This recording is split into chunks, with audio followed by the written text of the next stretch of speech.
E aí, galerinha, nós vamos para os últimos tipos de sujeito que faltavam, tá?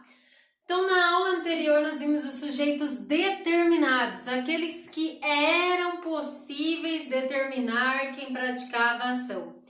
Então, vamos lembrar um pouquinho. O sujeito simples é aquele que possui um núcleo só. Por exemplo, Paula está dando aulas online. Quem está dando aulas online? Paula. Então, sujeito simples com um único núcleo, que é a palavrinha Paula, né?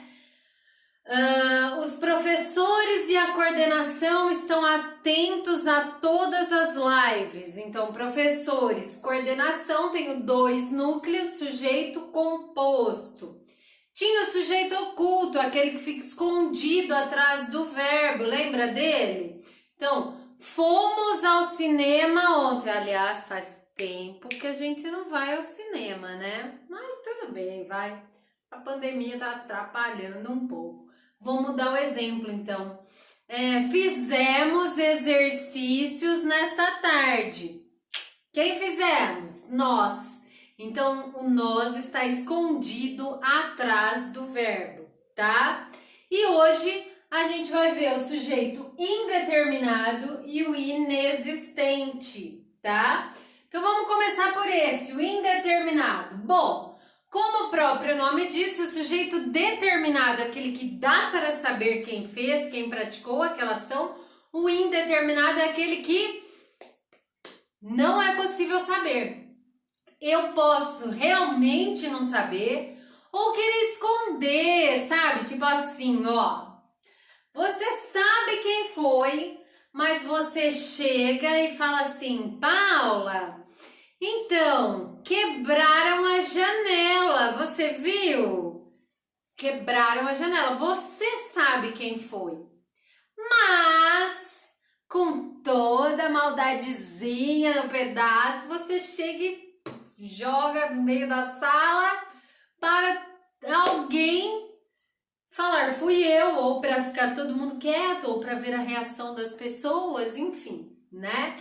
E assim por diante. Então, o sujeito indeterminado, ele não é possível saber ou determinar o sujeito quem praticou aquela ação, né? Só que, então, lembrando, ele pode ser realmente que eu não sei quem é. Então, por exemplo, falaram mal de você. Falaram, quem falou? Ah, não sei, sei que estão falando por aí. Então, foi alguém, eu sei que foi alguém, mas eu não sei quem. Não dá para determinar, tá? Ou eu uso para esconder, como o fato do quebraram a janela. Eu sei quem foi, mas eu não vou falar no meio da sala inteira. Deixa a pessoa ficar roxa, vermelha, amarela, se acusar, enfim, né? É isso. Ele pode aparecer de duas formas diferentes na frase, tá? Ele pode aparecer com verbo na terceira pessoa do plural. Quem são os verbos na terceira pessoa do plural? Esses que terminam em aram, né? Então, ó, falaram, quebraram, perderam, entendeu? Então, são esses verbos, tá? Terceira pessoa do plural seriam eles ou elas, tá? Que não é possível saber exatamente quem.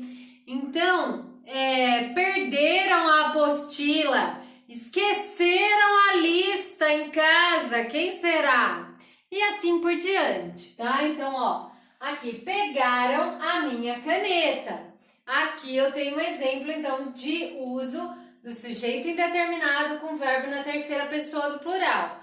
É o mais comum, mas os vestibulares usam bastante essa segunda forma, porque depois vocês vão ver que existe o pronomezinho ser para outras coisas, então que se confunde com isso, tá? Mas não relacionado a sujeito, são outros assuntos gramaticais, tá? Lá pra frente. Então, verbo na terceira pessoa do singular, mais o sezinho, tá? Mais, então, pronomezinho se. Então, ó, falou-se de você na reunião. Quem que falou? Falou-se de você na reunião. Ah, falou-se, mas quem falou eu não quero falar, né?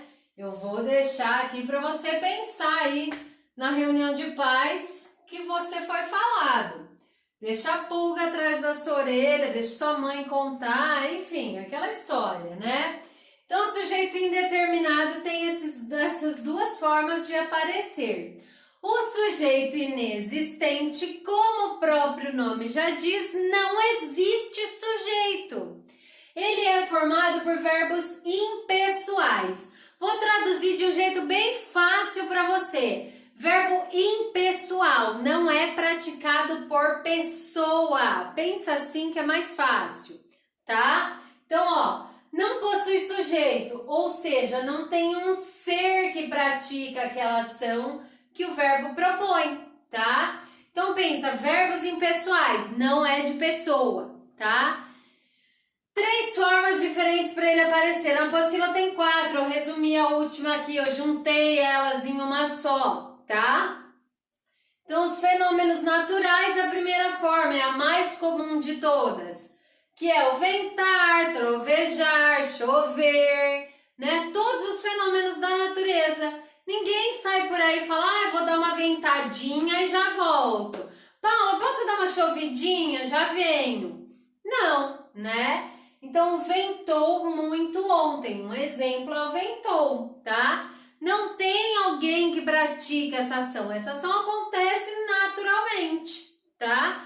Então, por isso, fenômenos naturais. Eu também tenho o verbinho haver no sentido de existir. Cuidado! Se ele for sujeito inexistente, ele não tem plural, tá? Olha aqui, ó, eu já até dei um exemplo no singular com palavra que segue no plural para você não se confundir, ó. Haverá exercícios no final da aula. Se você escrever haverão, está totalmente errado, tá? Por quê? Lembra que esse haverá, ele é um verbo impessoal, ele não concorda com pessoa nenhuma, ele não vai para o plural. Ele não precisa fazer isso, tá? Então, haverá sempre no singular. Eu poderia ter usado esse verbo haver no passado, tá? Houve exercícios na aula passada. O houve no passado continuou no singular, tá? Há exercícios no AVA. Vai lá e faz. Ó, há exercícios. Esse há no singular e exercícios no plural. Por quê? De novo, porque ele é um verbo impessoal, tá? E daí, a juntadinha que eu fiz aqui do verbo ser, o passar e o fazer, indicando tempo passado ou horas, tá? Então, ele estava dividido assim na apostila. Tempo passado, ser, passar e fazer. E depois o ser e o fazer indicando horas. Mas aí eles podem estar juntos, tá? Sem problema nenhum. Então, ó, dei os 2 exemplos aqui. São 10 horas, né? Então, ninguém pratica ação de horas. Ninguém... Ah, agora eu vou ser 5 horas e daqui a pouco eu vou ser 10 horas. Não dá, não tem jeito. E aqui, ó, faz 2 meses que não os vejo, ó. Faz indicando tempo passado. Faz 2 meses para trás, né? Já foram, certo? Galerinha, copia então a lousa no caderno, vou mandar para vocês a foto. Capricha, colorido e tudo mais, põe os exemplos, tá? Na apostila também tem essa teoria, tem mais exemplos. A gente vai fazer exercícios que eu vou postar lá no AVA. Daqui a pouquinho a gente se encontra na live para tirar as dúvidas e para corrigir os exercícios. Belezinha? Beijos, fui!